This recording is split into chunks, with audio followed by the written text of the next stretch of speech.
Mesdames, Messieurs, peuple congolais, chers membres de la diaspora, être citoyen, c'est d'être informé. Et pourquoi? Parce que l'ignorance est la pire des souffrances. Le savoir et la connaissance vous libèrent.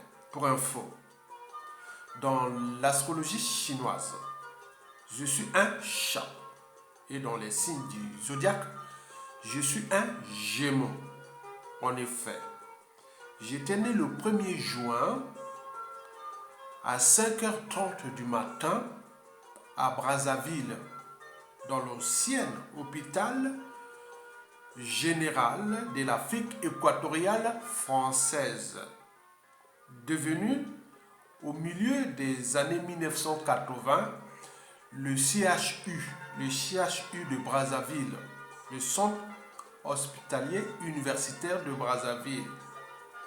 Et depuis, cet hôpital est devenu la hantise de la science et de la médecine au Congo, parce qu'on l'appelle désormais le CHU. Dans 2/3 des cas, si vous rentrez dans cet hôpital-là, vous allez soit pour devenir encore plus malade et ou mourir. Cependant, quelle est l'année que j'étais né? Je vais vous donner quelques indices. C'est la même année qu'est né le président actuel de la République démocratique du Congo, Félix Tshisekedi. Il est mon petit frère de 12 jours. C'est la même année qu'on avait créé l'organisation de l'Union africaine actuelle. C'est la même année que Martin Luther King avait prononcé son discours de I Have Dream. Donc, c'est cette année-là. Donc, je faisais partie de ce baby boom post-indépendance de mon pays et qui demain seraient des cadres qui viendront servir ce pays. J'en ai servi dans l'enseignement au pays, au lycée, et je continue à lutter pour la cause. Mesdames, Messieurs, peuple congolais, chers membres de la diaspora, plusieurs officines anti-Sassou Nguesso cherchent toujours à me contacter à travers les différents canaux. Et dernièrement, j'en ai reçu il y a 2-3 jours une analyse que j'ai trouvée objective pour que Sassou dégage, c'est-à-dire la chute de Denis Sassou Nguesso. Et donc, individuellement et collectivement, tant au niveau civil, politique et militaire, et pour ceux qui aiment le Congo, puisque Sassou va partir, vous serez demain les partenaires économiques, commerciaux, etc. du Congo-Brazzaville. Donc, cette information-là vient d'un observateur de notre pays et du système Sassou Nguesso. C'est quelqu'un qui est affûté, aguerri et aime le Congo-Brazzaville. Et donc, il a envoyé cette information à travers les différents canaux. C'est pour vous préparer individuellement et collectivement à la chute de Denis Sassou Nguesso. Donc, la chute d'un dictateur n'est pas un événement spontané. C'est un processus. Dans un processus, ce sont des mécanismes. Dans ces mécanismes, il faut des stratégies et autres. Donc, il y a tout un parcours. Nous sommes dans le parcours de la chute de Sassou Nguesso. Et donc, il va vous révéler les difficultés, ce qu'il appelle les contraintes, et aussi des solutions. Donc, vous allez voir ces contraintes-là et les solutions qu'il propose. Et chacun de nous, individuellement et collectivement, peut nourrir le débat. Et pour les agents de l'ombre et de tous ceux qui vont mettre en place les détonateurs de la chute de Sassou, donc vous avez là l'information. Et j'ai dit d'ailleurs au réseau qui m'ont transmis cette information, ils en félicitent parce qu'il s'est dit quand même que si on envoie ça à Yatonga, c'est pour plusieurs raisons. Parce que déjà, il est du Nord, il est donc du Nord, quand on parle du Nord, on parle de Sassou Nguesso, il est de la région de la Cuvette, donc on parle de la Cuvette, on parle de Denis Sassou Nguesso, c'est de la même région. Donc, on parle des trois tribus, Mboshi, Makwa, Kuyu, et donc c'est sensible. Donc, ils envoient beaucoup d'informations. Donc, je fais des tri. J'en reçois beaucoup à travers les différents canaux. Et donc, je vais vous décrypter cette information capitale pour que vous puissiez individuellement et collectivement prendre votre responsabilité. Nous, on n'est que là, les lanceurs d'alerte, les éveilleurs des consciences, des influenceurs, des parfois des leaders. Je suis quelque part aussi un leader d'opinion et toutes ces choses-là. Hein? Donc, vous allez m'accompagner dans cette réflexion à 2 pas de mon anniversaire.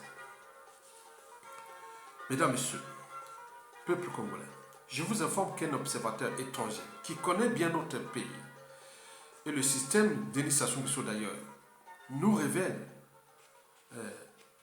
les difficultés qu'il appelle des contraintes et des solutions pour que Sassou Nguesso dégage. Parce qu'il adore, il aime le Congo.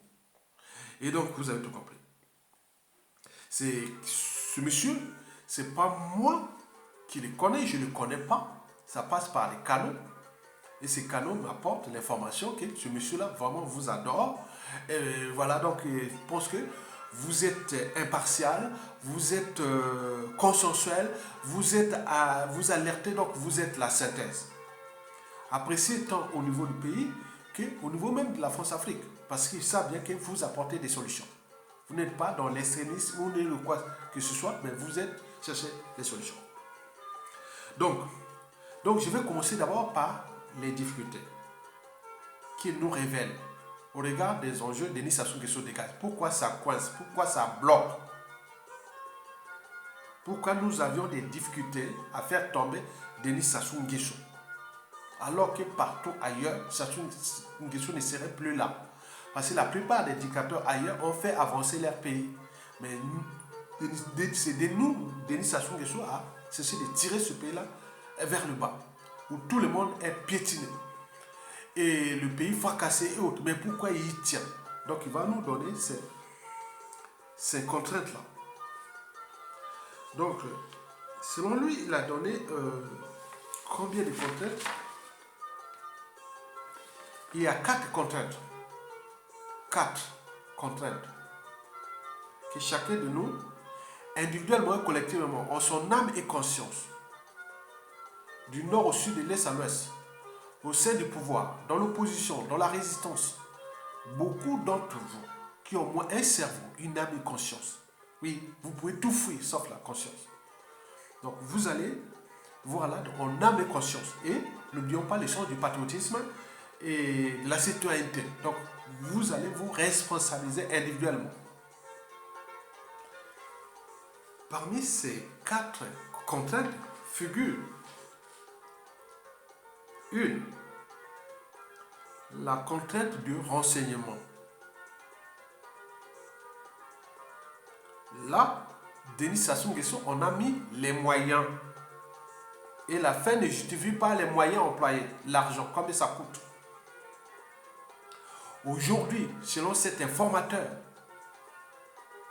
que 9 Congolais sur 10 sont des informateurs du régime, vous imaginez.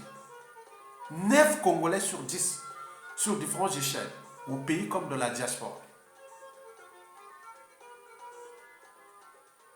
Ce sont des gens, si ça se tombe, bon, ce sont des gens qui seront toujours là quand les régimes sont. Il y a des gens qui sont des blancs, qui sont des voilà, qui passent, qui vont au Congo, qui font des choses, ils font des affaires avec nous.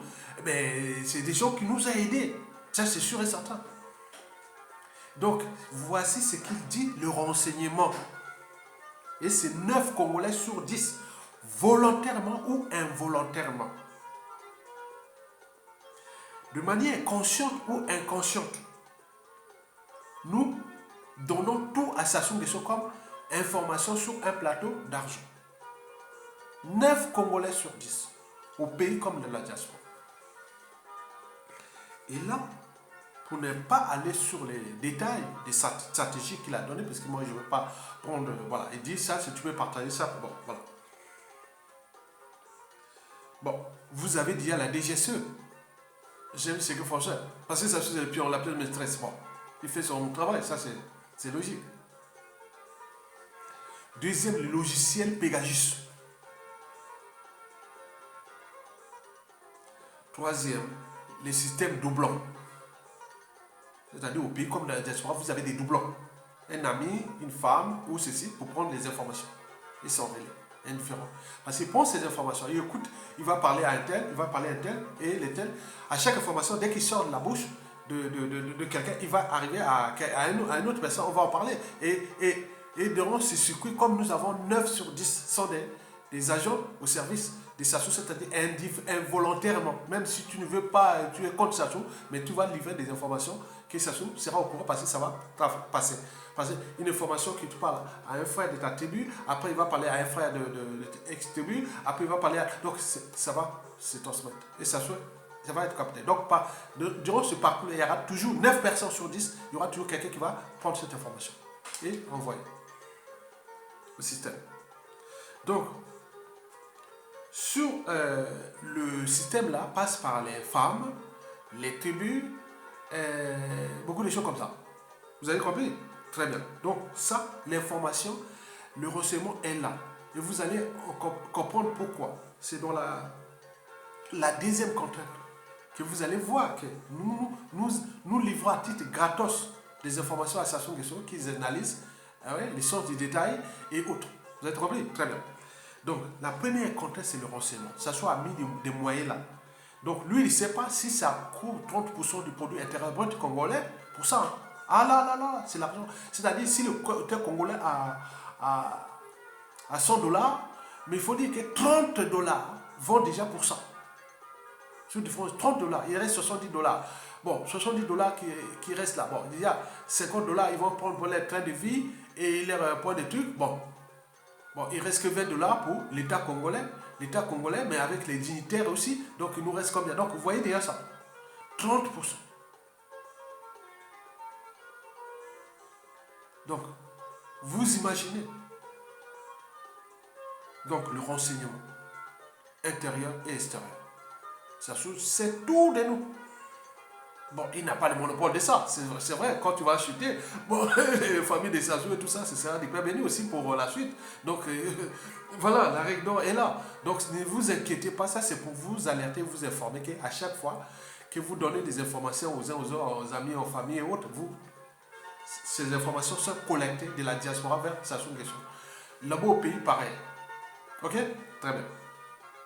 Mais ils ont des logiciels, ils ont de tous les systèmes. Vous êtes compris? La deuxième contrainte, ce sont des privilèges. Et puis, ça fait mal, c'est grave. Et ces privilèges-là sont du nord au sud, de l'est à l'ouest. Ne jouez pas aux émotions ni à l'appartenance. Ces privilèges sont des gens qui sont au cœur du pouvoir, ils sont dans le pouvoir, très bien. Mais ils sont aussi dans l'opposition. Ils sont parmi les résistants et autres. C'est fort, hein? Des privilèges. Les privilèges là sont là. Ils sont payés. Les gens sont payés pour ça. Pour ce sale boulot. Pour les statu quo, pour les amalgames, pour les traîtrises, pour partager les informations. Et n'oublions pas les assassinats. Ben oui. Tu rencontres une personne va rencontrer tel. Dans l'assassin parmi le circuit là. Et voilà, donc c'est compliqué. Hein. Et pourtant, il est résistant. Il est opposant, non, mais c'est inconsciemment. Et autre, il y aura quelqu'un qui va s'introduire là. On appelle ça des portes. Donc, il ouvre les portes d'entrer à telle famille, dans telle famille, donc il y a tout ça. Ok? Donc, les privilèges. Il y a, par exemple, parmi nous, il y a des gens qui perçoivent des sommes d'argent énormes, allant de même de 500 € par mois à 5 000, 10 000 € par mois. Ben oui, il y a des gens dans la diaspora, les différentes diasporas, qui, voilà, la diaspora la plus rémunérée, c'est la diaspora congolaise de France. Il y a des gens qui touchent beaucoup d'argent ici, chaque mois, pour ces sales boulots. Mais ils sont opposants, résistants et autres. N'oublions pas que Denis Sassou Nguesso voit sa dictature comme compétition de groupes d'intérêt. Donc il y a des anciens ministres, des gens ceci, autres, beaucoup de gens, des hauts fonctionnaires, tout ça qui sont même en Europe, ou dans les diaspora, ils perçoivent leur pécule tranquillement. Mais pourtant ils écrivent ça, tu vois, ils sont opposants, ils sont aînés, ils disent voilà, vous voyez ça, c'est trop compliqué. Donc le monsieur a bien expliqué ça. Donc ça, il faut en tenir compte. Par exemple, les familles de ces victimes, toutes les victimes influentes contre la dictature, ou ça soit avait assassiné leurs parents, leurs ceci, ils reçoivent, toutes ces familles-là sont rémunérées. Ils reçoivent de l'argent, tu t'éteins, au pays comme dans la diaspora. Donc, si vous voulez voir le nombre de victimes de Sassou Nguesso, ceux qui ont servi Sassou Nguesso, qui ont travaillé avec eux, avec lui, pour X raisons, pour ces 3 maladies mentales, l'émotion, la mégalomanie et le cynisme, et témoins gênants, autres qu'il a éliminés, ou les concurrents, ou autres, il les a éliminés, mais il prend ces gens-là, l'argent. Donc, ces gens-là sont parmi nous. Ce qui fait que nous sommes 9 sur 10 à donner des informations à Sassou Nguesso. Donc, le privilège, là, ce qu'il a dit, c'est très, très, très dangereux pour nous. Et ce qui fait que nous sommes dans le statu quo. Et beaucoup de gens jouent le double jeu et autres. Parce que la peur de perdre ce pouvoir d'achat et autres. Pendant que la population crève de faim. Et là, ils perçoivent ça. Mais c'est la honte. Donc vous ne pouvez pas rentrer dans l'opposition, la résistance, la dissidence et autres, comme ça partout. Non, il faut attendre. Bon, ils ont l'air part de conscience. Mais la conscience, c'est que bon, ceux qui ont trahi, on en a vu. Mais ce qui est le plus mauvais côté des choses, c'est qu'ils cherchent à éliminer les autres. Que vous allez vous rentrer dans l'entonnoir ou dans les guet-apens ou dans les choses comme ça. Donc vous allez... Ben oui. Mais pour les gens informés, et même beaucoup de choses, je partais chez la famille des Tabataba, c'est avec son mari dans le Paris Nord là-bas. Mais parfois même pour manger, on m'a proposé à manger. J'ai dit non, et pourtant elle est sympa, elle était là, mais tu vois comment ça crée le climat de méfiance. Ils disent non, tu veux manger avec nous? Non, non, non, non, on peut pas. Non, non, non, non, non. Je suis venu pour faire des vidéos, on fait ça ensemble et après je me casse. Donc on peut en multiplier par-ci par-là, des choses comme ça. C'est pas bien. Mais c'est une. Voilà, donc, bon. Salut, Tamadama avait dit, mais Isidore quoi, je vais t'empoisonner. Non, c'est pas qu'on peut empoisonner, c'était un problème du monde. Je suis allé partout, dans tous les endroits, comme ça. Donc vous imaginez. Mais elle est sincère, elle avait dit non, non, mais elle pleurait pour ça. Elle dit non, non, non. Je devais se marier, autre, tout ça, non, non, non. Et on peut en multiplier les exemples, donc on se préserve. Parce qu'on a des informations qu'on ne peut pas voilà, dire, et voilà, donc il faut se méfier. Donc on fait confiance, certes, mais dans les conditions comme ça, il faut toujours se méfier. Donc la dictature là est très dure. Donc il faut faire attention.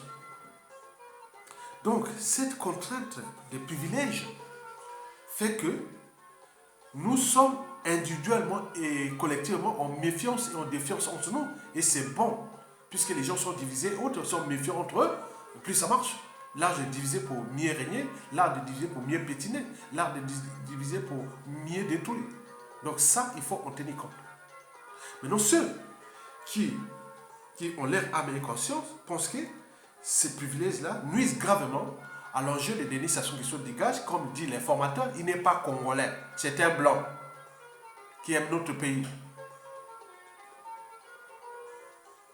Donc, vous imaginez, et pourtant il est français, mais il aime notre pays. Donc, ces gens-là ont instauré ou mis des stratégies qui sont telles que la part des gains. Voilà, donc c'est ça. C'est en votre âme et conscience. Donc il faut faire attention. Dans la diaspora, ici, avec ses privilèges. Certains ont ouvert des commerces, d'autres ont acheté des appartements, d'autres ont fait... Donc vous avez tout ça. Donc vous n'allez pas rentrer comme ça, dire ah oui, non. Donc c'est oui ou que ou non. C'est en l'air à mes consciences. Est-ce qu'on fait du bien pour le pays? Est-ce que, voilà. Bon, je vous l'ai dit, que tous ne sont pas des criminels. Il y a des gens, parmi ces gens qui sont là, ils nous protègent quelque part aussi. Parce qu'ils se disent, ah oui, moi je ne veux pas... Voilà, donc, vous imaginez. La troisième et avant-dernière contrainte, c'est ce qu'on appelle la peur des lendemains. Il dit que ça nuit gravement à l'esprit de ça se dégage. Déjà, on regarde des deux premières contraintes précitées. La peur des lendemains. Dans 2 tiers des cas, c'est du côté tant du pouvoir que de ce monde-là, que ça se les nourrit. Imaginez, tu es en Occident autre, tu es un ancien ministre, ancien ancien haut fonctionnaire, un simple résident ou un influenceur. On te dit, bon, bah, écoutez, tu ne travailles pas, tu n'as rien dans tout ça. On te paye chaque mois 3000 euros qui rentrent dans ton compte bancaire. Je ne sais pas, d'autres autres, je ne sais pas. Comme ils ont trouvé autres. 3000 euros à 5000 euros, net. Le gars dit, soit il voit que, bon, il pense que, bon, ben, après, ça sont des choses, on n'aura plus ces privilèges-là. Donc, il va continuer à jouer ce jeu-là. Donc, il dit, attends, si et seulement si ça se partait, est-ce que j'aurai encore ces privilèges? Certainement pas. À quoi qu'il mérite, s'il est en capacité de créer une activité au pays ou dans la diaspora, susceptible de le faire rentrer 3 000, 5 000 euros chaque mois. Au pays comme dans la diaspora. Donc la peur des lendemains. La peur de perdre les privilèges. Et ce qu'il a dit, c'est grave. La peur politique, la peur sociale, la peur judiciaire et citoyenne, par exemple, les problèmes des passeports, visa. Ils ont privilégié, au lieu de... Vous voyez les passeports, visa au Congo, surtout, vous voyez les visas, les passeports. C'est vraiment... Vous savez, je vous informe à la suite des stations, tous les passeports là seront caducs. Mais avec la liste noire et tout ce que les autres ont, mais ils vont graver, ils vont galérer. Comme l'on fait galérer les autres, ils ont avec la note de la CEMAS, Comité mixte d'action spéciale, que ça soit signé le 7 janvier 2000 ou l'an 2000, interdisant des passeports à des gens qui luttent contre sa dictature depuis l'étranger. Ben oui, la note est là. Vous ne pouvez pas aller chercher à renouveler le passeport au moment que vous êtes déjà dans la liste noire. Vous perdez votre temps. Mais avec le monopole, la note est là. Tous les attaqués majoritairement des sudistes. Mais quand les gens qui sont du nord, comme moi, de la Québec et autres, mais c'est problématique. Mais il y avait le monopole de ça. Mais comment pensent les autres? C'est ça. Donc, ça, tout le monde, ah non, c'est trop compliqué. Hein? Donc, la peur des lendemains. Quand les passeports qu'ils ont seront caducs. Quand leur train de vie doré et tous les trucs seront là. La chasse aux paradis fiscaux. La chasse aux biens mal acquis.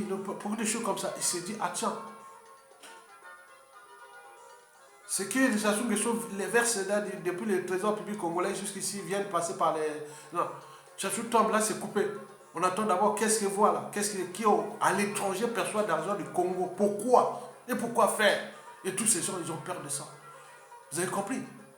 Donc, ce sont des contraintes. Et là, c'est du nord au sud, de l'est à l'ouest, c'est un système. Un système, il n'y a pas d'appartenance. Il n'y a que des intérêts particuliers partisans. C'est que des conflits d'intérêts et autres. Au moment où les intérêts des uns des autres sont là, bon, le reste, c'est la diversion. Vous perdez votre temps sur le nord, sud, est, ouest, mochi, nordiste, voilà, il y a des gens qui sont là calmes, ils vivent très bien. Sur le dos du peuple congolais. Et les gens galèrent là-bas. Ils meurent là-bas. Vous imaginez? L'ennemi du noir, c'est lui-même. L'ennemi de l'Africain, c'est lui-même. Parce qu'il existe une certaine mentalité noire ou africaine qui nuit gravement à l'évolution du continent. Et en particulier à l'échelle de notre pays. Vous croyez qu'ils font des comédies comme ça? C'est des comédiens. Comédiens ici dans la diaspora. Au pays encore, ça se voit. Mais les grands bénéficiaires du système Sassou Nguesso, ce sont ceux qui sont dans la diaspora. Les différentes diasporas, en particulier la diaspora occidentale. Et en particulier en France. Donc c'est un monde silencieux, il faut faire attention. Mesdames et messieurs, la paire de lendemain, eh bien oui. Donc, cette paire-là hante la conscience de ces gens-là qui pourront tout perdre à tout instant. Mesdames et messieurs, peuple congolais, chers membres de la diaspora, la quatrième et la dernière contrainte soulevée par l'informateur et cet observateur d'un autre pays qui nous donne ses contraintes et des solutions.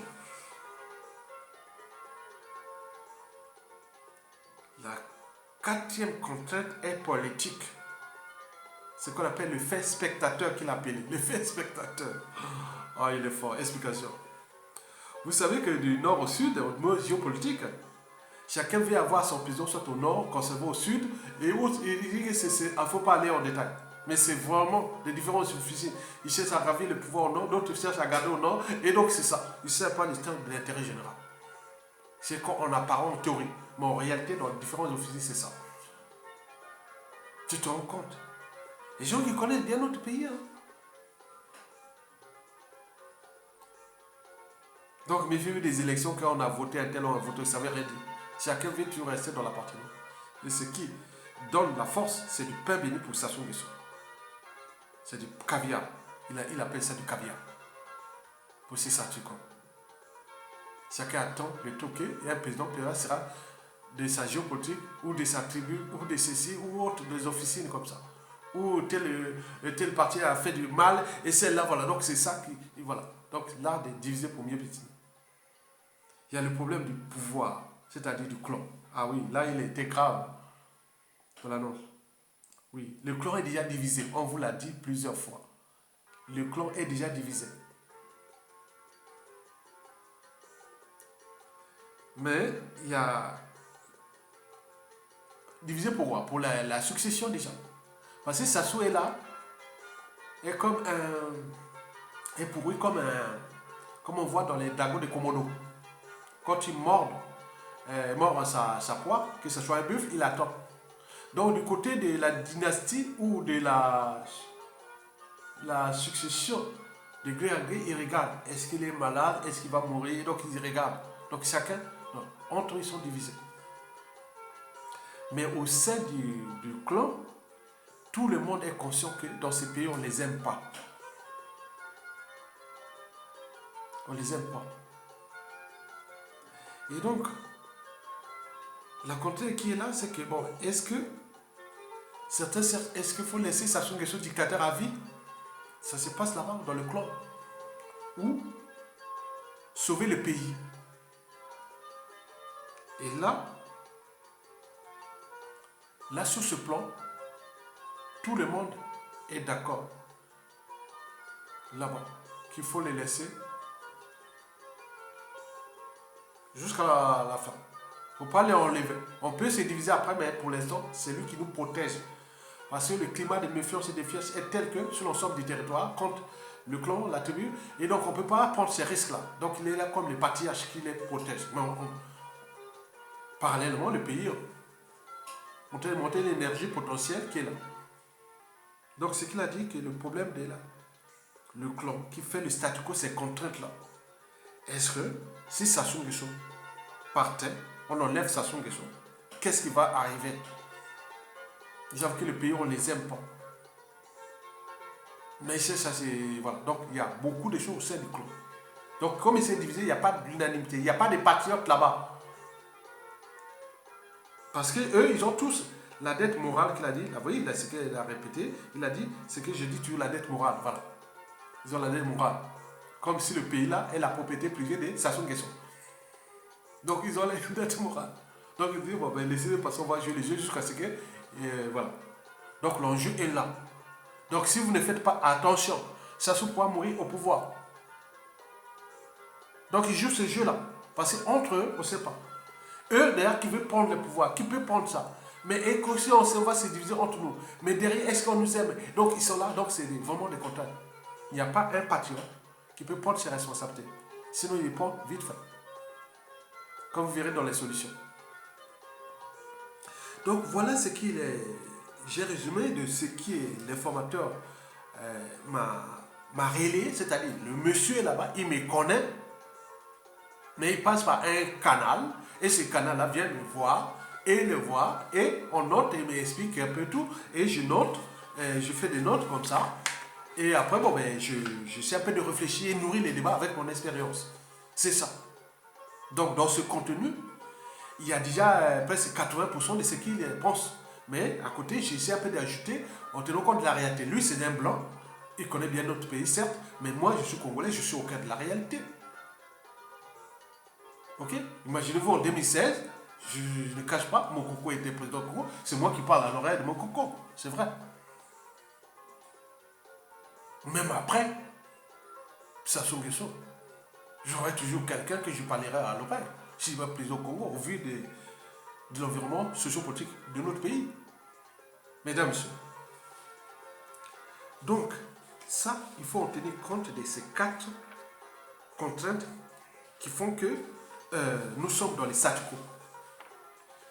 Mais il pourra encore nourrir les débats. C'est ce qu'il m'a dit. Il pourra continuer. Enfin.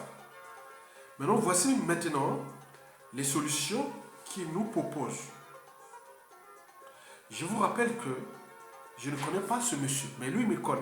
Mais il passe par les canaux. Ok? Très bien. Donc, nous, il y a des blancs, il y a des noirs, il y a des tout. Donc, c'est pas... voilà, donc... mesdames, messieurs.